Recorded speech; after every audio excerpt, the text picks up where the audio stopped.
Welcome back to the Mature Male Podcast. I'm your host, Wes, a psychotherapist helping men mature through timeless wisdom and practical guidance. Today's guest is Dr. Avrum Weiss. Avrum is a psychologist, author, and speaker with over 30 years of clinical experience working with men and couples. He's the author of the book Hidden in Plain Sight: How Men's Fears of Women Shape Their Intimate Relationships, and has dedicated his career to understanding the psychology of men, particularly how their fears impact their relationships with women and other men. Avrum, welcome. Thank you. It's good to see you. Yes, you too. So your book explores how men's fears shape their relationships. What initially sparked your interest in this area? And could you paint a picture of how these fears typically show up in men's lives? First question, how did I discover this? I was not discover, I didn't discover it. How did I first come to understand this? Pet peeve is people in my field who act like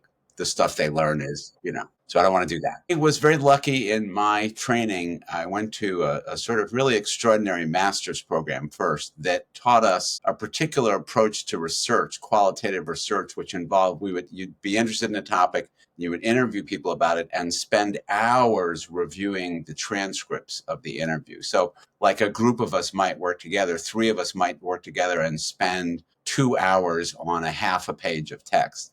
So I learned this, sort of, and the approach is very much sort of bracket any assumptions you have about what it might be and really try to hear what the person's experience is. And so at some point in my life, I started having a lot of men in my practice. And as I sat with them, I thought, went very similarly. They would typically recite a litany of things they were unhappy about in their relationships, largely because, of course, they'd been sent to therapy by their partner. So they had their laundry list of things. And I would sort of naively ask a question a therapist is likely to ask, which is, have you talked with your partner about this? And they would look at me like I had asked the stupidest question in the world. Like, you dumbass, like, of course not. And gradually I began to understand, why are they not? They're so bothered and they're so upset about this. They're not talking to her. And gradually it sort of got clear to me that they were afraid to talk to her. So I started very tentatively trying that out with men and saying, it kind of sounds like you're afraid of her. And the reaction was almost 100% of the time the same. The first thing you get is a bow up, like a defensive kind of like, I'm not afraid of a woman. But it never lasted as long as 60 seconds. Almost every single time within 60 seconds, the guy would go, that's an interesting idea. That would make a lot of sense. Then we would go back through all the things we'd been sort of banging our heads against and getting nowhere. And through this lens, it started making sense. And so it felt like sort of stumbling around and finding something in the dark, but it kept being validated by men saying, again, almost 100% of the time, yeah, that really fits for me, and how helpful it was in making sense of things that hadn't made sense. Did you find when you put forth that reason after the initial defense mechanism, did you find that there was certain analogies or language you used to help them most easily connect to that reality, or was it just different based on the man? It's different based on, I like analogies a lot, but I tend to tailor the analogy to the person. So I can't think of any that would fit, other than the one that I frequently used with people is that most men seem to understand. Imagine that you're at work and a group of your friends, male friends, come up to you and say, hey, we're going to go watch the game in a bar after work. Would you like to join us? And I would ask the guy, what's your first reaction? And almost invariably men say, I got to check with my wife or my partner. I'm not sure she's going to. And so again, the fear, they lead with the fear before they even have a chance to know for themselves, would you like to go out with your friends? Are you interested? The fear is the first reflexive. And the sad thing about that is, in my experience, most of the time, women, if they were to overhear this conversation, would be saying, what do you mean check with me? I've been begging you to go out with your friends for years. You don't have to check with me. You're not a little boy. And so it's not coming from her, it's coming from inside of him. So that analogy tends to make sense for most guys. Yeah, I've seen that as well. So that's one example of where fears show up. I'm curious how else you see the fears manifest in everyday life that most men might not even recognize. Well, I think that one that most of your listeners, I'm assuming your listeners are both men and women. I think the one that most of your listeners will immediately identify with is the way most fights go in heterosexual couples. And just proviso here, I'm talking about heterosexual couples. I'm talking about men's fears of women. So there's a whole other set of dynamics in same-sex couples. It just doesn't have to be what I'm talking about today. So the way conflict often goes in heterosexual relationships is it's often the woman who initiates the conflict for good reason, because women tend to feel somewhat one down in many heterosexual relationships and have more reason to voice something they're unhappy with. But also, women are more socialized to be attentive to relationships. And we could talk more about that if you want. But it's more likely that if something is not going well, it's more likely to be the woman who's tracking it. So a woman will bring up something like, seems like we don't have fun like we used to. It's like, just seems like we've gotten so routine and the kids and this and that. Like we used to have so much fun. And for her, she's thinking, I'm taking a step forward. I'm trying to make a connection. I'm trying to get us reconnected. But he's hearing, I'm not doing it right. And so he gets defensive because he thinks he's being criticized. And I can't tell how many times I've sat in a room with a heterosexual couple and the guy saying, see, right there, she's criticizing me. And I'm like, I can kind of see how you might, but it's so exaggerated and so sensitized. So she's made an approach to connect. He responds by withdrawing. She raises the volume, which is what most people do. If you're not listening, I talk louder. So she raises the volume, both emotionally and volume-wise. He gets more scared and more withdrawn, and it cycles from there. This is actually something I wrote about in the Family Therapy Network, or if anybody wants to look that up. So that pattern is very familiar to most couples, but they misunderstand it. They think of it as the guy coming from a place of power and control. Well, I'm just going to withdraw and not let you have what you want. But I don't think it is. I think it is men getting flooded emotionally and trying to lower the emotional temperature in the relationship because they don't know how to soothe themselves other than by calming you down. So how often have you heard in a couple the man say something like, stay rational, don't get so upset, just talk, stay calm? I think that's men trying to soothe themselves more than trying to control their partner. That's very insightful. I agree with that. Ironically, while they tend to dysregulate as they as they say that, right? Yeah, You but don't talked have as much experience and skills in self-emotional regulation. That's right. Well, going back to the socialization with women, I would be curious to hear your take on how it is an often dynamic that a man tends to have, let's say, unbridled ambition and passion. When they get with a woman, there tends to be this refinement, if she's healthy, of consistently holding him accountable and I guess channeling that passion and ambition and chaos. There's some interesting studies that show part of the gender pay gap is that it's specifically married men that actually make a ton more. And part of the correlation, this is just theory, obviously, but part of the potential correlation is that these men don't just have the ambition to move up, but it's being channeled through relationships that's helping structure them. So I'd like to hear, yeah, just if you find that's true with the refinement. And then the second stereotype is that I find many men are, including myself, unfortunately, are very sensitive to feedback and internalize it as criticism. When in fact, if we really want what's best for us in the relationship, why will we not be open, have an open heart to see what's wrong? My understanding of it, and just again from personal experience and working with guys, is it's the toxic shame. Oh my gosh, well, there must be something deeply wrong with me if she's saying I did something wrong. And that over correlation with the action and identity, I think prevents a lot of men from just saying, it's actually because this person cares about me and loves me that they're giving me the feedback. They're not trying to push me away or judge me, but we often internalize it as that. So Yeah. curious if you can speak to those two things. Yeah, you're giving me two questions at once, and I'm excited about both. So I'm going to answer the second one first, but help me remember to come back to the first. Toxic shame is an interesting idea. I would say yes, and that there is also a less extreme understanding of that. But I think for a lot of guys, it is toxic shame, but I don't know that that's always the case. But I think what is almost always the case is that men are socialized to believe that their worth is equated to their ability to produce and to care for women and children. So when in the example I gave earlier, and the woman says, I don't feel like we're having as much fun, the man doesn't hear that as an invitation, which is what you're saying. Why wouldn't he hear that as an invitation? He hears it as a criticism. If we're not having fun, I'm not doing my job as a husband. In between the lines, you're telling me I'm inadequate. I need to step up and do better.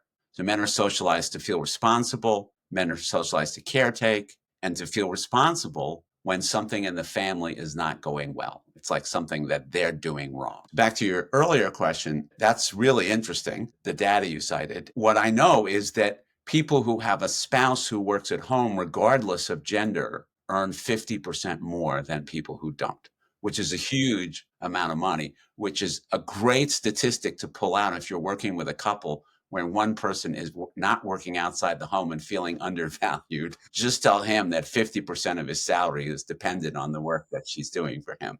That equals the playing field a little bit.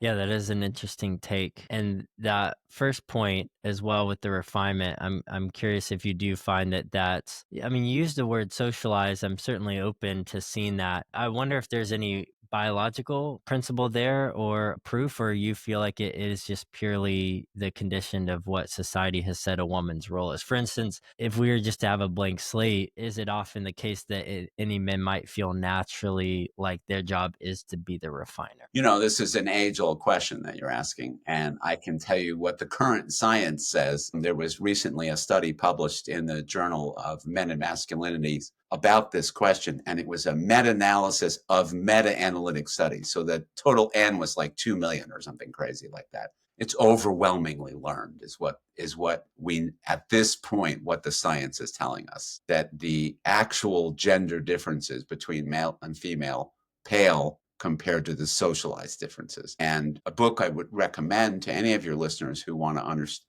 particularly if you have like a boy child and you're thinking, boy, I really don't want to treat him this way. I don't want to socialize him.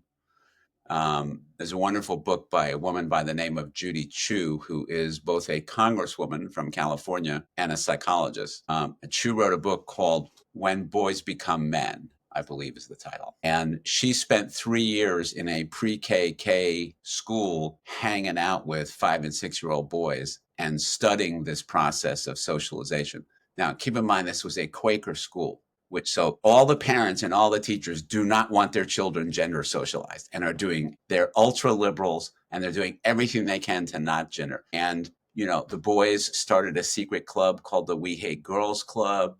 They don't allow guns in the school, and the boys were making guns out of Legos. But the most poignant example was more to the point of peer socialization. The end of the year, the teacher says, everybody gets to lead the class in your favorite song from the year. Little boy stands up and he starts singing a lullaby. You can probably guess what happened. The other boys in the class started mocking and humiliating him, at which point the little boy, learning a very important life lesson, said, I was just kidding. And he starts singing the Marine Corps anthem as his favorite song. So there it is. 5-year-old boys learning from their peers, do not appear tender, vulnerable, and sensitive. We will humiliate you and we will call into question your masculinity. I know I'm going on, but let me add an important point to that. There's some really interesting work done under the heading called fragile masculinity. And the idea behind this work is that women are born into femininity. If you ask a 5-year-old girl, do you feel like a female? It's just, yeah, of course, obviously, no question. But the idea is that boys are taught that masculinity is not innate, it's earned. And not only is it earned, but it has to be defended against any suspicion. And the real tragic part of this is that our definition in our culture of masculinity is not proactive, it's reactive. We define masculinity as not feminine. So for boys and young men, a lot of their self-identity is based on not doing or saying or appearing in any way that might appear feminine. The problem is, of course, that we include warmth, tenderness, vulnerability, liking lullabies as feminine. So we teach young men not to be men, or we teach them to be men by not being women. Yeah, and there's not a lot of affirmative models for that. I heard this quote that women are initiated by biology through the menstrual cycle and pregnancy, if that's in the cards, and men are initiated by culture. But unfortunately, there are no cultural thresholds or trials or affirmative processes to help instill what a man is. Used to be. Right, there you're used to be. I mean, I'm curious, when do you feel like that fell off the map? Or in the West, I mean, we always hear these examples of like an African tribe doing it, which I understandable. But I'm just wondering, yeah, have there been historically any westernized rites of passage? Well, I think your first part of the question was, when did that change? I think. And I would say industrialization, because the biggest change in industrialization is fathers no longer worked in the home. So prior to work being outside the home, young men not only saw their fathers work, but worked alongside their fathers. And as they got older, they got progressive more responsibilities from their fathers. So the rites of passage you're talking about were, well, you're old enough to ride the tractor now. You're old enough to whatever, feed the chickens, different steps along the way that you measured yourself against adult men. So I live on an island in Maine, and that tradition continues here because it's mostly fishermen. And they have shacks on the water they call fish houses. And the young boys at a certain age are invited to come and hang out with they start at like 5 a.m. and end at 2 or 3 in the afternoon.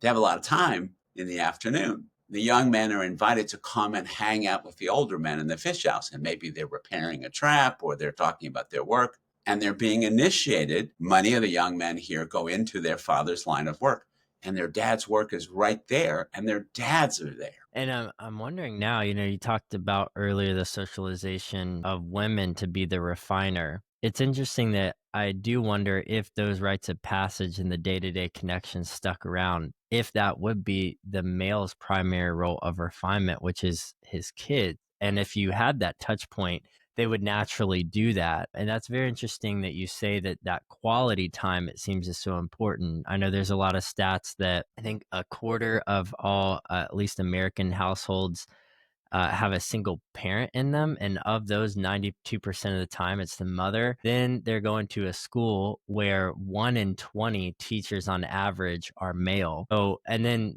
kids aren't playing organized sports where the coaches tend to be males. Where are you seeing men? Where are you seeing the models for that and having that day-to-day touch point? Scott Galloway, who's kind of become a prominent figure in speaking to men, has talked about how important it is to have that presence. I'm wondering if there's any practical tools or what you would suggest be a solution for reintegrating those natural touch points as a rite of passage. I didn't know that 1 in 20, that's a deeply disturbing statistic. But I have to say, if I think back on my childhood, I never had a male teacher till junior high school. I mean, it wasn't any different back then. I'm actually going to pile on here and add something to your list of horror. I was the consultant to the Atlanta Archdiocese for a period of time, and they brought me in to work with priests who were traumatized about being seen as sexual predators. And so not only are kids, young boys and young men, don't have a lot of access to male role models, but when they do, their parents are watching suspiciously. These priests were brokenhearted because the Catholic Church passed a policy, which makes sense, but it's so sad. No priest can be in a room alone with a child with the door closed. So here you become a priest, you give up all your worldly goods, you give up you give up a lot to be a priest. And your reward is that your parishioners, who you hope to be beloved by, who call you father, you're not allowed to close the door in your room with a child. It's heartbreaking. I wonder if this is going to change with people working from home. I wonder if I think it's going to be a very interesting social experiment. We'll see if you and I are right. If these things begin to change as more men are spending more time at home with their families. But I do think the younger generations are getting it more right than my generation did. I'm always heartened when I have 2 children, one of whom who has 3 children, so 3 grandchildren, and one of whom is 2 weeks old. Congrats. Thank you. When I go to visit and we get together with their friends, I'm always so happy. So there's a bunch of, 30 somethings with kids of all ages. When a kid fusses, it's the dad who gets up to go check on the kid 90% of the time. And the moms sit there and do what my friends and I did, which we keep having our coffee and eating our bagels and relaxing because we know the moms got it, at least in their peer group. So when I was raising kids, there was a joke going around. That was, what do you call a dad in the park on a Saturday with his kids? Divorced was the punchline. 'Cause you didn't. So this is only I'm only one generation older than you.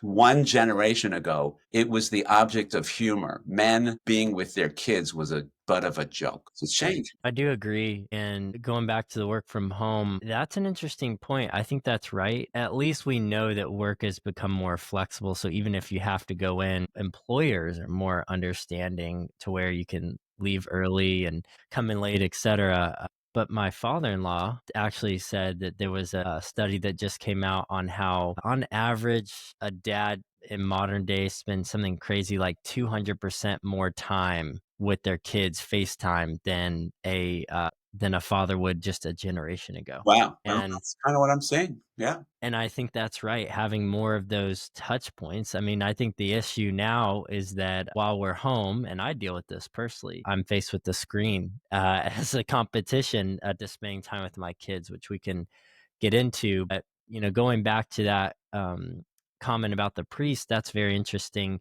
and something I resonate with.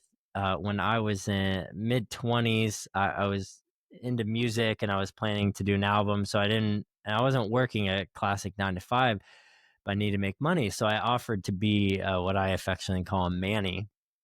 And it felt slightly strange even stepping into that as feeling like this is appropriate, right? But I had one male babysitter for a brief period of time. And ironically, he's the one that sticks out to me as the most impressionable of all the ones that Interesting. watch me. And I do think there's something about us normalizing male presence who have shown that they're trustworthy, safe, and secure. And this underlying resistance to males showing up in society in their role. Now, I think the critique that men have overstepped their role and the power dynamics and the patriarchy, all that stands to be true. But I think we've gotten allergic to it where we swim the opposite direction, where now we don't want to support men. We don't want to let them step into a role. We don't want to acknowledge the necessity, not just the option, but the necessity for them to. And a lot of men I talk to, I find have an underlying fear, I think, or hesitancy about saying the wrong thing, doing the wrong thing. And now you're finding a lot of men aren't taking risks. They're not being confident and they're, let's say, over feminizing their actions because they've almost become, I don't want to say too soft. That's a wrong word for it. But yeah, I'm just curious if you have any thoughts on that. The fear, going back to the fear. Too scared. I have a photograph. My first child was born by cesarean, which meant that his mom was bedridden for, I was just trying to think the other day if it was, I think it was 2 weeks, which meant I went from never having, even though I have two younger sisters, I had never touched a baby in my life, never fed one, never changed a diaper, nothing. And I have a picture of me giving my son his first bath, holding the notes from my childbearing class. So I knew how to read notes. I was a student. I knew how to do that. But I was terrified. I had no experience at all. Now, it's not that it ain't rocket science to give a baby a bath, but I was terrified and felt I need to find my notes from the class to do it. So I want to circle back to your question about, what are sort of practical things that we can do to make this better. And it's really unbelievably simple. Show up. And even if it doesn't go well and you get your feelings hurt, show up again. I'm watching the show Shrinking now. I don't know if you've seen it. And his wife dies in a car accident. His daughter is just basically not, he's a wreck. And his daughter's furious at him for being a wreck. And he has a year where he doesn't show up at all. And he gets really pushed by his friends to start showing up. The first time he shows up, it doesn't go well and he wants to stop. And they're like, no, one time after a year, you're kidding, right? No, you have to just keep doing it. So you have to just keep showing up. And not showing up, inviting your kid into your world. You have to keep stepping into your kid's world. There's nothing sadder to me than seeing a little 5-year-old boy on a Sunday afternoon in a golf cart with his dad. Like, that boy is not having a good time. He's excited to be with his dad, but it's pretty freaking boring driving around a golf cart with nothing to do. That's not what I'm talking about. Find out what your kids are interested in and show up and keep showing up. Yeah, I appreciate that example on a different note or in context, I struggle with that being at home too. Is, I can do work on my laptop while I watch him. My son's 13 months, and I have that internal struggle. Well, I need to be present with him. And I can sense he even tells at that age when I am being fully Absolutely. present or not. Yes. And I think part of it is this lie that guys think, maybe don't realize the full level of sacrifice and investment it really takes to be a fully present parent. Part of that, in my experience, has been, I didn't do I didn't feel the actual cost of child bearing and rearing because my wife did most of that. Being pregnant, birthing the child, Nursing. having to recover, nursing. There you go, great example. It's taken me a lot of mental shift to just have to, like you said, show up and then get feedback from my wife. How can I show up even more? How can I show up even more? And the cost continues to be like, gosh, when is this going to end? But in actuality, this is just the standard. Again, going back to the socialization and conditioning, that it's optional to do that. And in the moment, for any of you parents listening, it might feel like a great cost, but what's even costlier is not being present and then watching how your kid turns out 10 years later. Exactly. And now let's flip that and do the proactive version of it. Because the way I frame this to men is you are getting the raw end of the deal. You think you're getting the sweet end of the deal, but in fact, you are getting screwed. Because, I'll ask them things like, what's your kid's, depending on the age of the kid, what color eyes are your kid? Is a good question to ask. What's your kid's favorite cartoon for little kids? Or who's their favorite musician? Whatever. You not knowing these things is not an indictment of you. It's a grievous loss for you. You are missing out. And that one of the things I am most proud of in my life, I have a practice full of men who have become better fathers and who love it. I don't have to beat them with a stick. They just need a little taste because it's a great feeling to be a parent, mom, dad, whatever. It's a great feeling. And all you need to do is get men past their fear, like me with bathing my child, a little reassurance, a little coaching, a little help, and then it becomes self-sustaining because it feels great. And yes, your 13-year-old does know if you're on the computer or not. No question about it. And I did the same thing, which I deeply regret. I would also add that we are asking families to do, when I listen to young families talk about what their evenings are like, I just feel so bad for them. They've both been at work all day. They drove through traffic to get the kid. There's no dinner, bath, dinner, homework, bedtime in about, an hour and a half, 2 hours? Yeah, I think we're coming to a point where something has to give, whether it's on the capitalism side and work and this hyper productivity. Yeah, I'm not sure, or the technology, the fight for that, but just the complexities of day to day life. But you mentioned how a father just showing up is goes such a long way, and continuing to pay the cost of being present as well. A third thing you've talked about is the still face experiment, which I'm curious about, this correlation with father hunger and stoic parenting. Another thing many men struggle with. I'm curious if you can explain the impact this has on a man's emotional development. Yeah, I appreciate you bringing that up. So for your listeners, go Google still face experiment. And here's what you will see.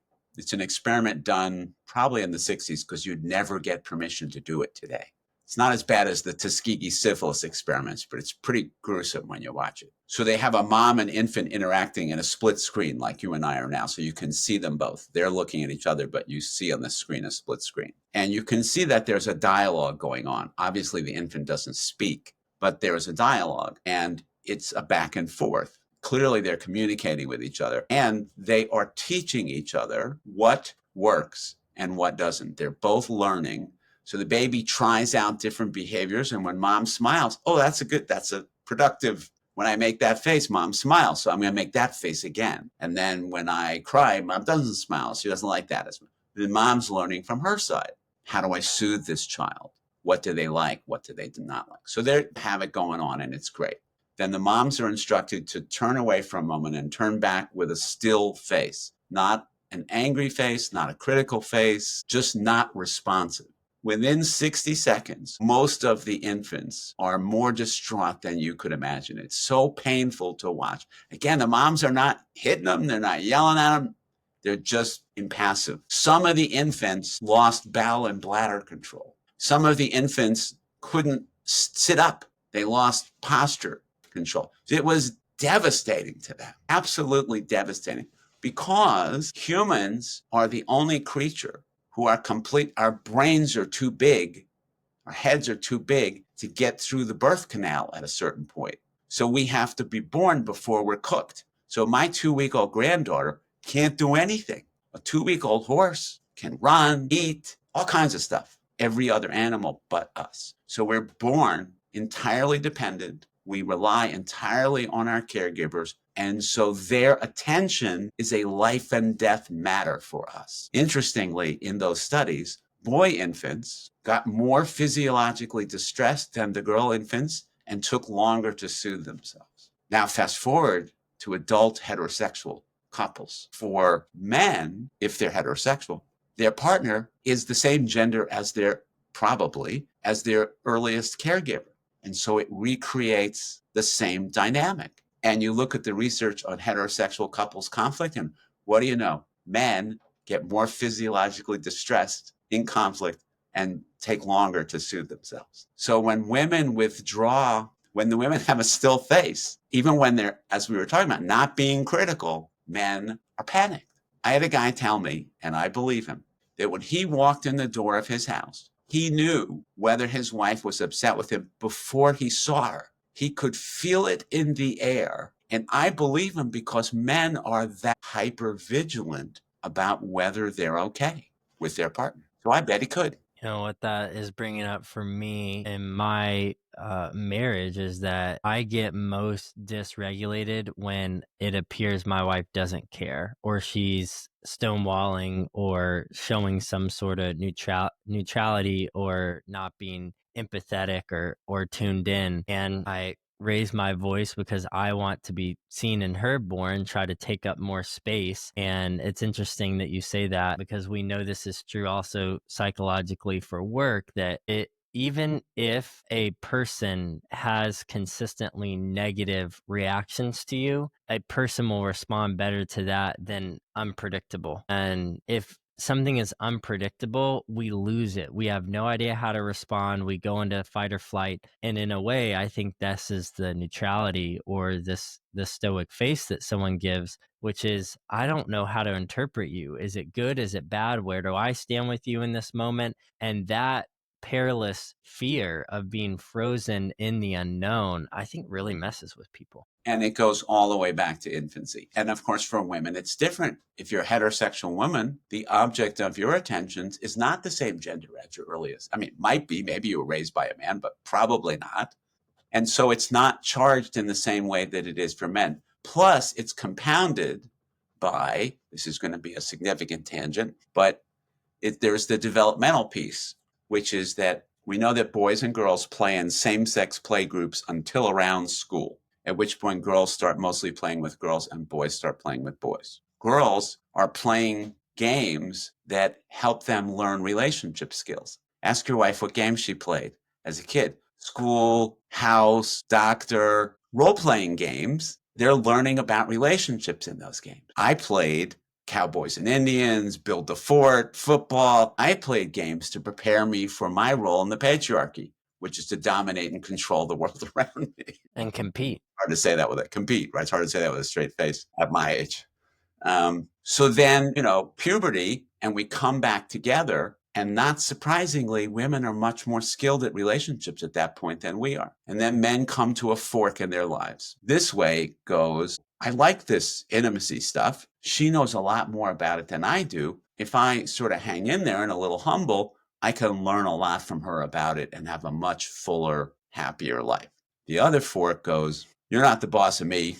You can't make me do what you want me to do. I'm digging my heels and I'm not going to be dominated by a woman. And that's the fork that goes to a lot of unhappy marriages. Yeah, I'm glad you brought up how boys develop in what they participate in activities wise. And I'm curious about the research you understand about young boys' relationships with other boys, usually doing those activities. How does that early social development impact a man's ability to form connections later in life? It's such a sad story. We know that in those early years, boys' friendships with other boys are as intimate and as important to them as girls' friendships with other girls. But then we create a forced choice for boys.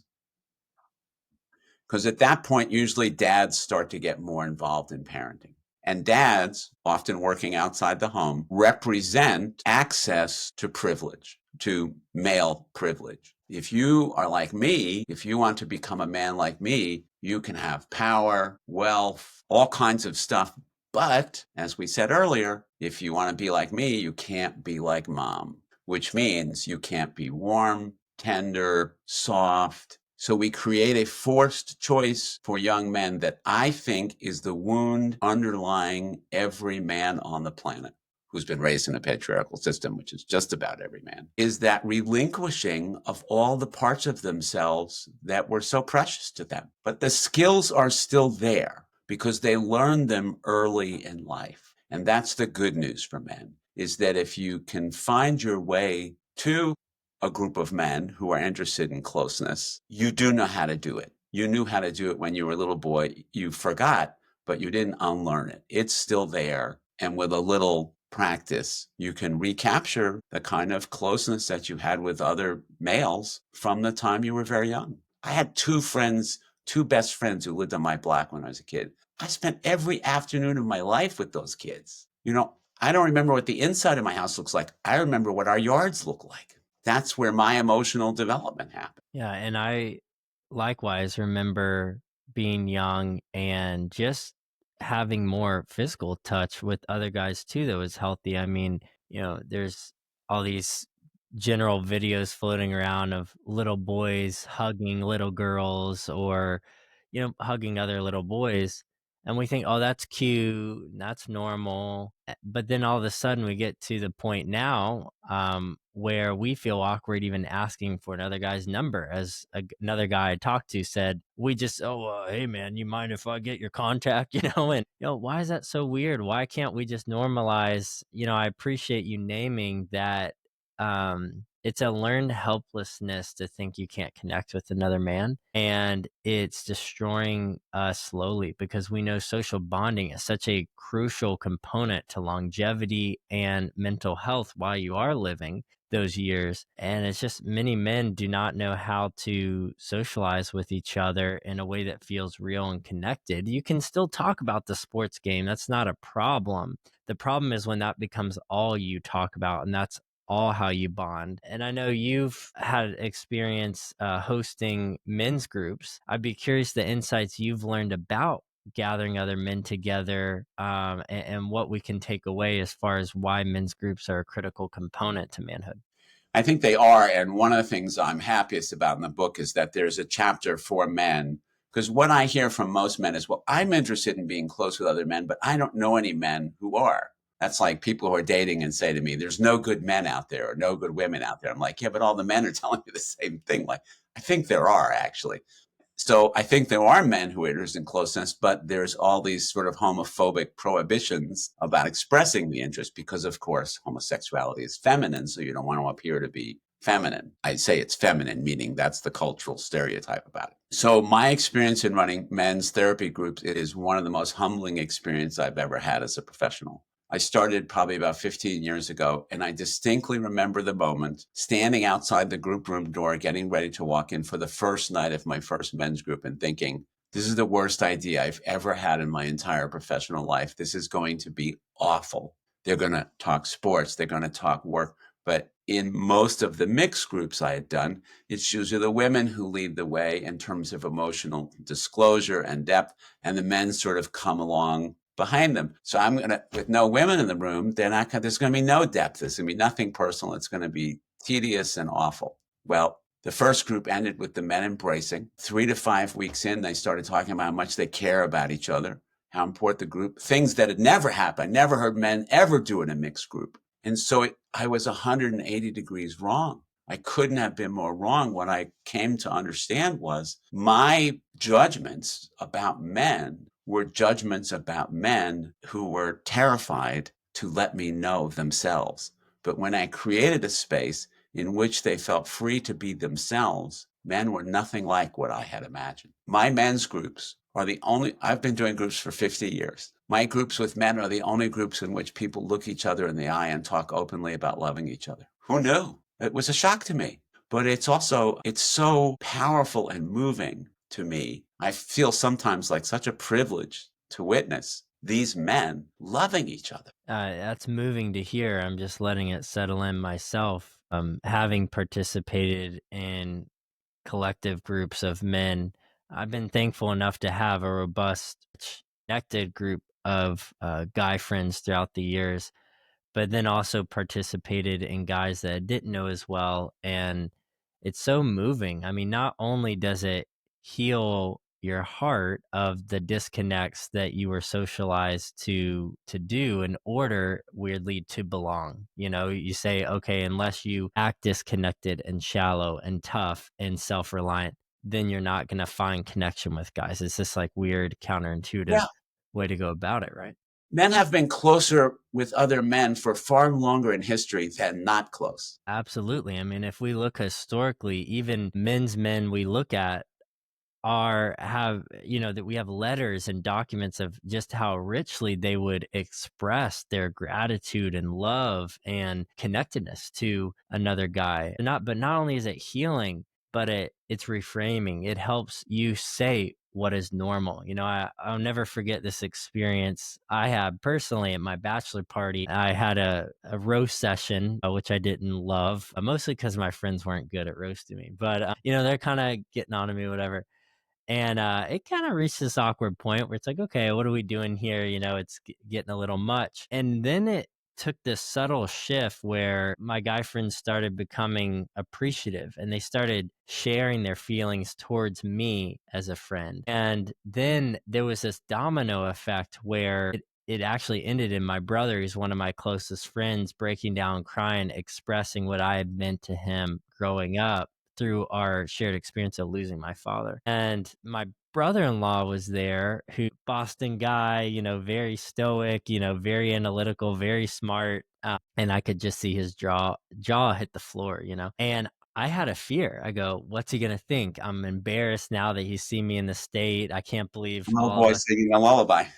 Yeah. Exactly. And in that moment, he pauses and he says, "You know what? I'm not used to this. I've never really experienced it. I don't really know how to fully take it, but I know that it's good. And I know me and my friends need to do more of this." See, that's the critical moment. Not familiar with it, but I'm not stupid. I'm not, I can feel how good this feels. And that's the thing. We treat men like they're stupid. And I can say a lot about that because I have a lot of feelings about that. But they're not. They're just inexperienced. And when you take them to the table and you put delicious food in front of them, tastes good to them. That's a great story. And imagine as your boy gets older, you tell him that story. He might have a whole different idea about what connection with men feels like. I appreciate you encouraging me to do that. It's something that, it's interesting. That randomly came up, that memory. I had never processed it through that lens until you said that. So I'm just really thankful we had that You have moment. invented, but maybe he won't. My son for his not bachelor party, I don't know what it was called, but he invited the men closest to him and asked us to prepare a lesson for him about intimacy that we had learned in our lives. It was phenomenal, phenomenal way to start a marriage, being mentored, men of all ages. Yeah, I mean, that intergenerational connection is unfortunately not around as much. What a gift that you get to step into that role. It's so encouraging to see that it's possible. You mentioned earlier a guy just showing up. Part of showing up is not just in the early years. Of course, that's most crucial because that's the developmental time. But I think what your experience and what your son's experience is speaking to is you were always present, even when he left the house, and you kept that tether, that connection in a way that allowed him to continually look to you as a role model enough to then want your insight and advice, which is the big paradox a lot of guys struggle with, which is they crave to be I say they crave to be a coach. Every guy wants to give away this advice and all this. But you got to earn it. You gotta earn it and you gotta be asked for it. And if you actually force it and just share it without that, you probably won't have a listening ear. But your story is just so encouraging that, you modeled it quietly and humbly. You said, here I am, I'm going to take up my space in your life. And if you ever need anything, I'm here. And to see your son reach out because he has that father hunger, that desire for that deep older man wisdom that provides the stability and the guidance and the safety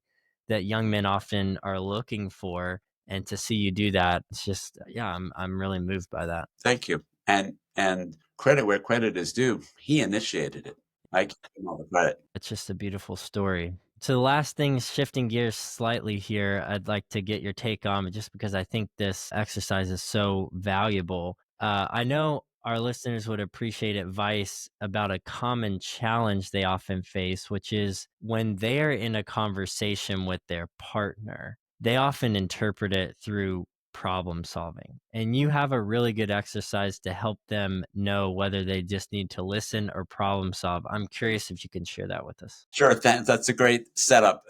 This is my most recent article on Psychology Today. I think you're referring to, and it's the simplest thing in the world. It's the easiest way to improve the quality of your intimate relationships, and it's so easy to do. Every time somebody starts a significant conversation with you, ask them to pause a second and say, I just want to get clear. Are you wanting me to just listen, or are you wanting my help figuring something out?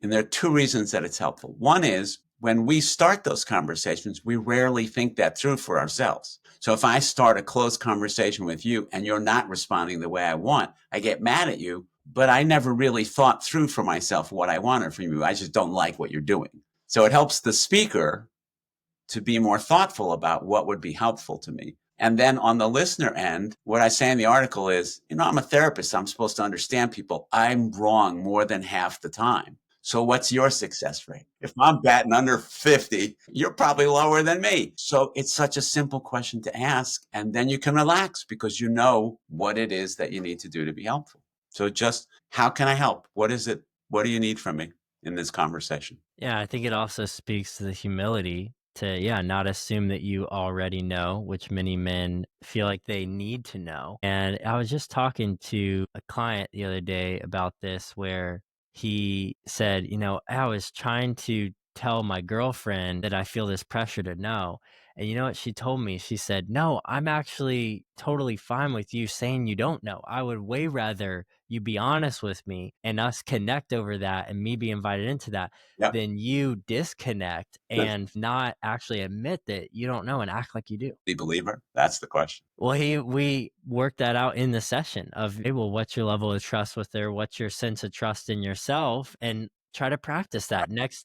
You might like it. Yeah, exactly. And next time you feel the temptation to do that, just try to take a breath and ask that question that you so wisely positioned. Where can people find your work and what you're up to? You can find it on my website, which is avrumweissphd.com. You'll find things I've written and articles and things like that, and links to videos and things like that. And there's also a mailing list there. And if you are interested in reading what I write in the future, if you sign up on the mailing list, you'll get a copy of everything I publish and a free book on relationships. Fantastic. We'll make sure to put all that in the show notes. Thank you again. And guys, until next time.